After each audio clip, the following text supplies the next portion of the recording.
This painting is about 250 years old, and at first glance it shows a familiar scene. A prince who has given up the world. He sits a little apart from the women around him, a meditation strap binding his knees, in the posture of a holy ascetic. But look closer at his hands and at his ankles, and the whole painting turns over in front of you. The prince is a woman, and almost nothing here is what it pretends to be. Stay with me, and you'll see how a Mughal painter hid an entire performance inside a portrait. Around the year 1760, somewhere in courtly India, an artist set this scene in a forest, and then filled the forest with a palace. A sumptuous carpet is spread across the bare ground. Bottles of wine are arranged just so. There is fruit, a hookah, small folded packets of pan to sweeten the breath, and a woman drawing a slow melody from a vina. Every ingredient of a refined Mughal evening is here. But these are indoor pleasures. They belong behind the screened walls of the women's quarters. The painter has carried that private world out into the open air, and that displacement is the first clue that we are watching a game. Now, the figure on the right.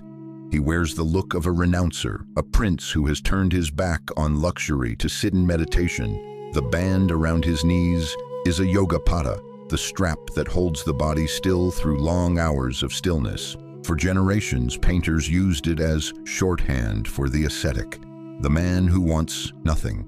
It is the most serious object in the picture, and it is being worn as a costume, because the hennaed fingertips give it away, and so do the jeweled anklets. This ascetic prince is a woman, dressed for the part, playing renunciation the way an actor plays a king. So what are we actually looking at? A performance, staged by women, for women. In the Mughal world, the zenana, the women's quarters, was not only a domestic space, it was a stage for music, for poetry, for play acting, sealed away from the male court. Here, that hidden theater has been painted out in the open. The gathered women are both audience and cast. One of them has taken the most solemn, most male role imaginable, the prince who renounces all desire and surrounded it with everything desire could want. Wine, music, sweetness, company. The joke is gentle and it is sharp. Holiness, the painting suggests, can be put on and taken off like a robe. Look again at the things laid out on the carpet. The wine is poured, but the gathering is unhurried. The fruit is arranged for the eye as much as the mouth. The vina is tuned for a private audience. Nothing is accidental. The painter renders each object, the curve of a bottle, the grain of the carpet, the gold at a wrist, with the patience a court jeweler would give a single stone. And then he lets one small thing carry the whole secret, a hand stained with henna, resting exactly where you would least expect it.